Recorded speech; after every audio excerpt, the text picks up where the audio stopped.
How do you envision a transitional government happening in Rwanda peacefully? Or is that possible? Actually, number one, is it possible, given the nature of the regime that came to power through violence and maintains itself through violence, and being headed by somebody whose only logic is the logic of violence? Can such a peaceful transition take place? I think people should not underestimate the power of the people.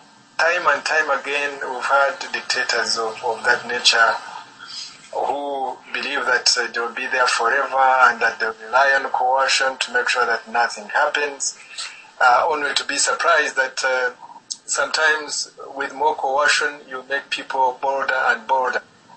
Now, I believe that Rwanda has never had a chance as ordinary citizens and various sectors of society to strongly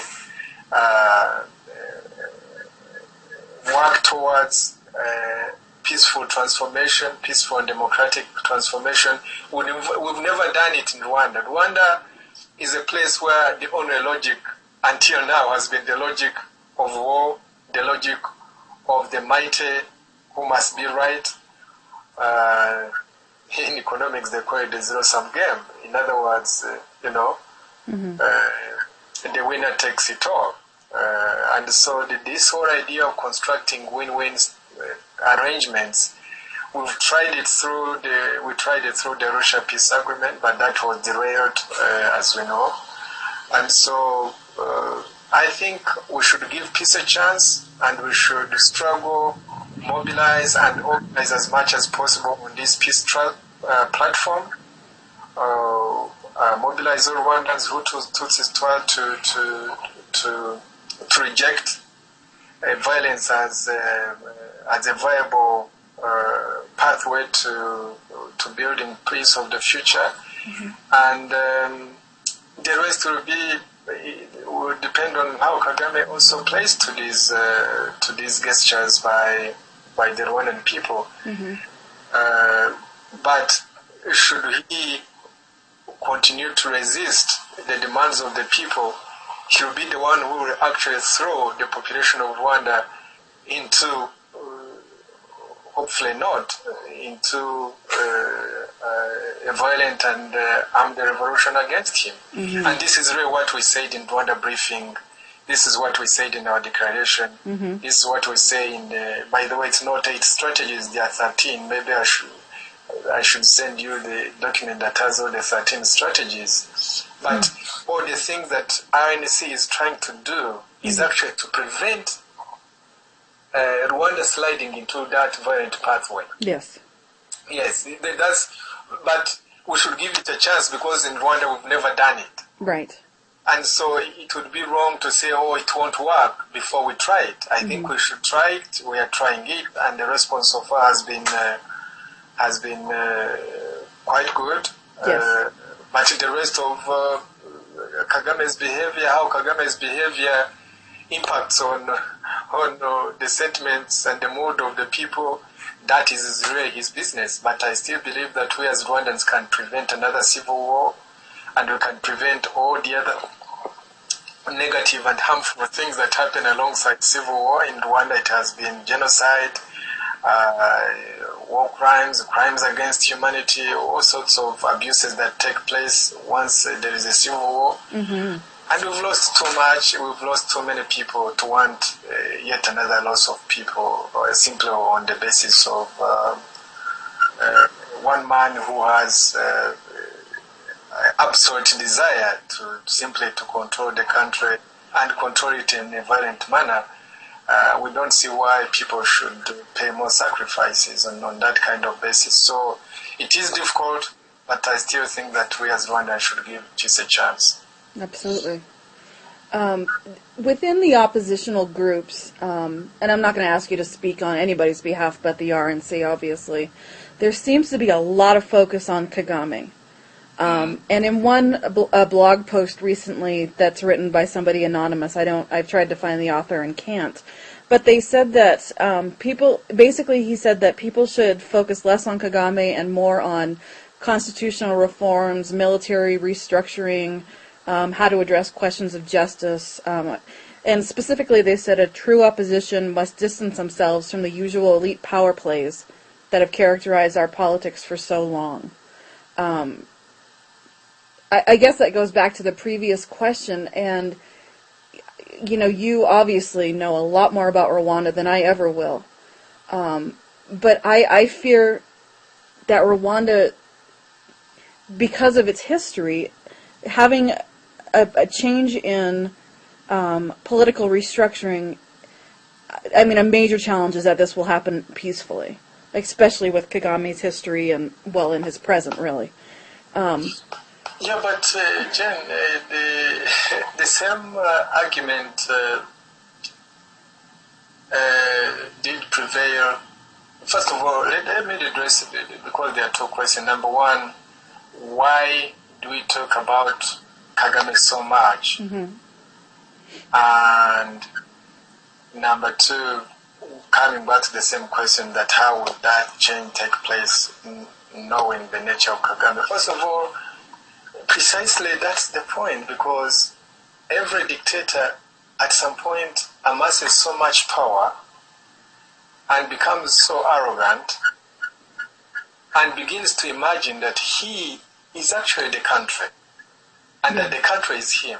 Mm-hmm. That is the kind of state that we have for the likes of Kagame, the likes of Idi Amin, the likes of all dictators that have, that we know in history. At some point, they believe that they are actually the country, mm-hmm. and the country is them, that the state he is the state, and the state is him. How else, for somebody who has absolute power, and who has absolutely no regard for institutions, mm-hmm. and who has, and the country where there is no balance or checks and balances within a country, mm-hmm.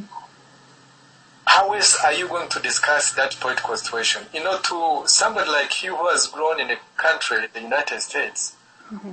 you might read about it, but you may never actually fully grasp how much power somebody like Kagame has. You may never fully grasp it, mm-hmm. because truly, a man like Kagame wields powers that you can never even begin to imagine. Mm-hmm. And especially when it is even extrapolated to such an extent that he becomes somebody who can decide between life and death of citizens. Mm-hmm. That is how much absolute power there is. Mm-hmm. And so, how else would people want us to discuss Rwanda's predicament today, Rwanda's situation today, mm-hmm. without talking about Kagame? Because everything in Rwanda begins and stops with Kagame. Mm-hmm. And so, I think people who make that kind of criticism probably may not fully understand how the situation, the system runs in Rwanda. Number two, for people who argue that let's talk about constitutionalism, all those things, by the way, if you read all the things that we talk about in these meetings that we attend, mm-hmm. if you read our 13 strategies, if you read our declaration, mm-hmm. of course we talk about constitutionalism, we talk about building new institutions, we mm-hmm. talk about building a culture that eradicates impunity. Mm-hmm. So I think we've come out forcefully and imagined the future state of Rwanda probably than even any other group. So there shouldn't be a criticism that we haven't thought about, that we are simply criticism. In fact, for us, the first part is talking about what are the challenges that we face in Rwanda, and number two, what is the pathway towards a peaceful and democratic Rwanda in the future. Mm-hmm. So we've done that. Yes. But having said that, the reality is that cannot happen without a struggle. Yeah. Yes, we are in a struggle, mm-hmm. and the struggle is about it's a contentious matter. Mm-hmm. We contend with the powers that be in Rwanda, and Kagame fully understands this more than anybody else, I believe. And he understands that before until today, he always had a habit of intimidating Hutus who are in exile, who are in the opposition. Every time they brought up their heads, he would say you are genocidaire, you are revisionist, you're all sorts of, you are terrorists, you're connected to FDLR. When we came up with Rwanda briefing, he thought he would intimidate us, and later, as you know, he tried us, and sentenced us to long-term prison sentence in absentia, even sending arrest warrants to all over the world, when the countries have simply ignored him. The work that we've been trying to do has amazingly also brought Hutu people out of hiding, and they're becoming more confident, simply because we've laid to rest this whole notion that because the Hutu comes up in opposition, then you brand him a genocidaire. You can see that it's becoming less and less frequent. And now, people who had kept quiet previously, now there is a whole, all of them are getting up and being more and more fearless and attending our meetings and going to demonstration. Something could not have happened and didn't happen in the previous years. And so that shows you that, number one, just to summarize, that we have to talk about Kagame, because Rwanda is run by an absolute and violent dictator, and there are no institutions, there are no checks and balances. So to talk about Rwanda is talk about Kagame. Number two, certainly we've talked about the future state, and that's what we've spent these last 12 months talking about, talking about the future state and how we are going to reach there. And number three, to say that it's happening because for the first time, Kagame's policy of intimidation, especially intimidating people in the opposition, especially the Hutu, that is coming to pass. And so I expect that in the coming 12 months and beyond, Kagame should expect actually more and more people rising up against his violent rule. Within Rwanda or around the world? Within Rwanda and around the world. Okay. Yes. Okay. A few months back, Paul Rusesabagina came out, I guess basically it was published that he was part of the RNC. Is he part of the RNC or is he not part of the RNC? Well, as far as I'm concerned, he's part of the RNC, but I think you should direct that question to him too. Okay, thank you. I'm sorry, I just wasn't sure. I'd seen an article on that, and That he's not? No, that he was, but I haven't seen much since, and so I thought, there was one that was published later saying that he was not, and so I just didn't know who to believe on that topic. I think RNC considers Paul Rusesabagina as one of the founding members of the RNC. Okay. So what do you see moving forward into year 2 for the RNC? What goals have you guys set, or what things are you going to be working towards in this next year? Number one is to try and make inroads and intensify our mobilization and organization efforts into Rwanda, while at the same time continuing to mobilize Rwandans in diaspora, because certainly, whereas it's true we've made lots of progress in 12 months, I think we should not be complacent because we still have a lot of work to do to mobilize more Rwandans to join RNC.